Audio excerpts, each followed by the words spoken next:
স্টুডিওতে যুক্ত হচ্ছে সহকর্মী আদিত্য। আদিত্য, স্বাগত আপনাকে। কেমন আছেন?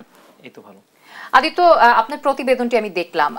এই বিষয়ে এমন কিছু কি আসলে রয়ে গেছে যা সময়ের অভাবে আপনি রিপোর্টে উপস্থাপন করতে পারেননি? যদি আমাদের দর্শককে সেই বিষয়গুলো আপনি বলতেন।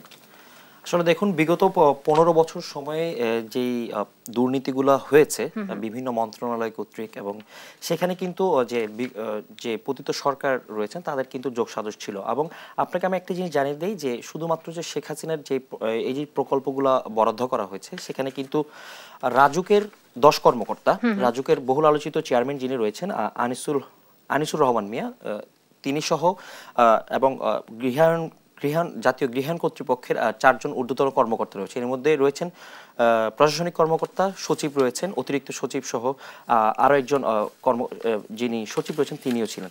মূলত তাদের এই 14 জন কর্মকর্তার যোগসাজশে কিন্তু শেখ হাসিনা সহ তার পরিবারের 6 সদস্যের বিরুদ্ধে এই কূটনৈতিক পাড়ায়, নতুন যে পূর্বাচল যে কূটনৈতিক পাড়া রয়েছে, সেখানে কিন্তু তাদেরকে অবৈধভাবে এই ফ্ল্যাটগুলো বরাদ্দ দেওয়ার একটা প্রমাণ মিলেছে দুদকের অনুসন্ধানে। সো দুদক কর্মকর্তা যেটি জানিয়েছেন যে তাদের যে 14 জন রয়েছে এবং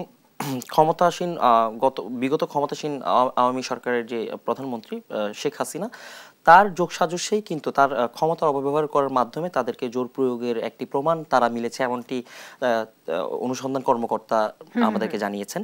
এবং তারই প্রেক্ষিতে কিন্তু আজকে সেই সকল যাদের যোগসাজশ ছিল, অর্থাৎ শুধুমাত্র যে শেখ পরিবার রয়েছে তা কিন্তু না, শেখ পরিবারকে কিন্তু এই ধরনের প্রকল্পগুলো বাগিয়ে দেওয়ার জন্য তাদের যেরকম মন্ত্রণালয়ের সচিবরা রয়েছেন, মন্ত্রণালয়ের কর্মকর্তারা রয়েছেন, এর পাশাপাশি কিন্তু অধিদপ্তর রয়েছে, যেমন হচ্ছে রাজুকের কিন্তু ঊর্ধ্বতন কর্মকর্তারা এর সাথে জড়িত থাকার সম্পৃক্ততা অনুসন্ধানে পেয়েছে।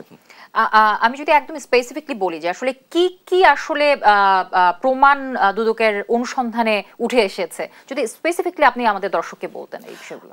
দেখুন, যে যারা এই যে মন্ত্রণালয়ের দায়িত্বে রয়েছেন এবং বিগত সময়ে যে মন্ত্রণালয়ের দায়িত্বে রয়েছেন, তারা কিন্তু মূলত একটা দল অথবা গোষ্ঠীর একটা সাপোর্ট করতেন অথবা তার প্রতিনিধিত্ব করতেন। তো দেখা যাচ্ছে সেই দল অথবা গোষ্ঠীর যারা নেতৃত্বে ছিলেন তাদেরকে খুশি করার জন্য বিভিন্ন সময়ে তারা কিন্তু এই ধরনের প্রকল্পগুলো তাদের আওতায় দিত। অর্থাৎ বিগত আওয়ামী লীগ সরকার আমলে যারা হচ্ছে টেন্ডার অথবা যে কোনো রকম প্রকল্পগুলো যেরকম তাদের দলীয় লোকরা করত, ঠিক তাদের দলীয় লোকরাই কিন্তু মূলত এই ধরনের সচিবালয় অথবা বিভিন্ন সরকারি অধিদপ্তর বলেন সেই জায়গাগুলোতে বসিয়ে রাখতো, শুধুমাত্র করে দলের যে সুবিধা পাওয়া, এবং যার মাধ্যমে কিন্তু দেখতে পাচ্ছেন যে আমাদের দেশ থেকে কিন্তু প্রচুর পরিমাণ অর্থ পাচার হচ্ছে বা অন্য দেশে চলে যাচ্ছে। ঠিক একই রকম ভাবে কিন্তু শুধুমাত্র যে অর্থ পাচার করা হয়েছে তা না, দেশে থাকা অবস্থায় যে বিভিন্ন ক্ষমতার অপব্যবহার করে যে ভোগ দখল করা, তারও কিন্তু সত্যতা কিন্তু এই অনুসন্ধানে মিলেছে। যার দরুন আজকে শেখ পরিবারের 2 জনের প্রধানমন্ত্রী সহ তার সাইমা ওয়াজেদ তার পুতুলের বিরুদ্ধে মামলাটি হয়েছে।